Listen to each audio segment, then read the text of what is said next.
Okay, this is a continuation of videos I made 5 years ago. The golden age of Strat-O-Matic baseball for me. In the years 1977 to 1984. This was the first year in 1977 that Strat-O-Matic used the E rating. Using cards from each one of these 8 years, you could overlay those cards and they would work fine. I started with the 1977, 1978, 1979, 1980. And in this league, you're putting together a 20-man roster. Okay, 20-player roster, 12 hitters, and 8 pitchers. And in 77, the beginning year, you take 8, and then you take 6, 4, and 2. Once a year is over with, you remove these 8 cards, and then you start the next year at 78, 79, 80, 81, and you add 2 again,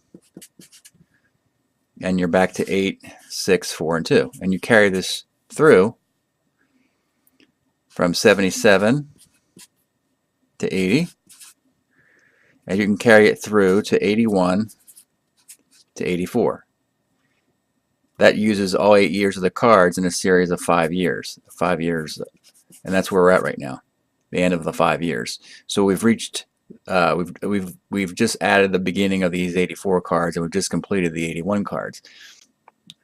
This is where I will indicate how the season's played out by the world champs, the champion teams. In the first year, in 77 to 78, 79, 80, the world champ was the New York Yankees, and they defeated the Dodgers in the World Series. Now, what's so significant about that is that was the World Series matchup of Major League Baseball in 1977, and the Yankees did defeat the Dodgers in the World Series. So in doing a replay of that, even though we only had 8, like we said, 77 Yankees on that roster, and basically 2 rookies from the 80 team, that was still enough for the 77 Yankees to repeat as world champions in that replay. So after that year, these 8 players, including the world champ Yankees, did they repeat or not? 78, 79, 80, 81. Well, the answer is no. But the Dodgers came back, and the Dodgers win the 78, 79, 80, 81 World Series, and they defeat the Kansas City Royals, who were the losers in Major League Baseball's League Championship Series that year. So this year, this was also very close to the results that happened in Major League Baseball. All right, then we have 79, 80, 81, and 82, and then we introduce 2 more teams to the World Series. The world champs in this season, right down the street from the Dodgers, the California Angels, and they defeated a team in the Dodgers division, the Houston Astros. Now what makes this interesting is that the Angels, this is the last year Nolan Ryan pitched for the Angels. However, the Angels used the 81 Ryan card, who has actually got his statistics from the Astros, and the Angels were dominant. They also had the 82 Doug DeCinces card. They had the 79 Brian Downing and the 79 Don Baylor, who was the most valuable player card. The Astros, on a losing end, were still a surprise candidate. They put together a team with fantastic pitching, and they had a bunch of hitters who could get on base and good defense, and that they surprised but when you look at this team, in 1980, this Astro team did go to the National League Championship Series. So that's not too surprising. All right, the next year we have 80, 81, 82, and 83. And again, it's always great when you can nail something. And here we did. Philadelphia defeats the Oakland A's in the 80, 81, 82, and 83 season.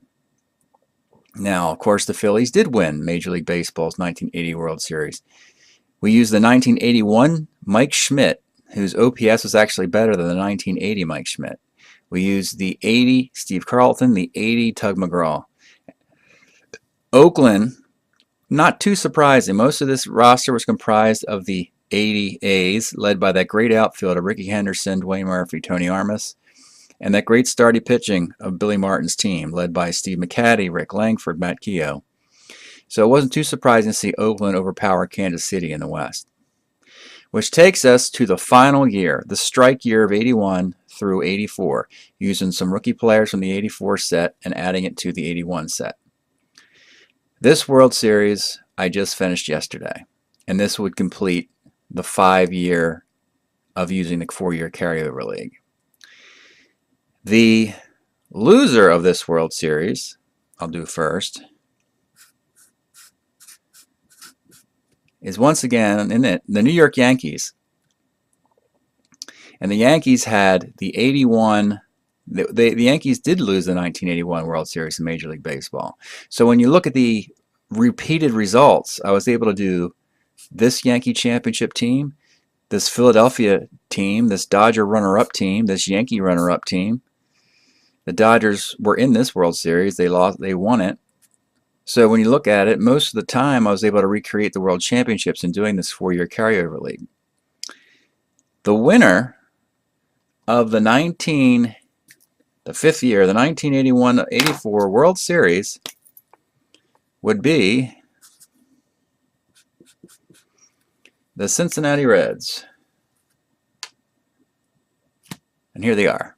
The Cincinnati Reds, what's significant about this team is, in the strike year, in the history of the strike year, in 1981, the Cincinnati Reds in the split season format had the best overall record in baseball that year, but they didn't win the first half or the second half, which means they didn't qualify for the postseason. So statistically, and the statistics is what Strat-O-Matic bears out, this was the best team in 1981. So they win the final year World Series in this format. Now that's the end of the 5-year format, and now I'm going to show how I'm going to continue this.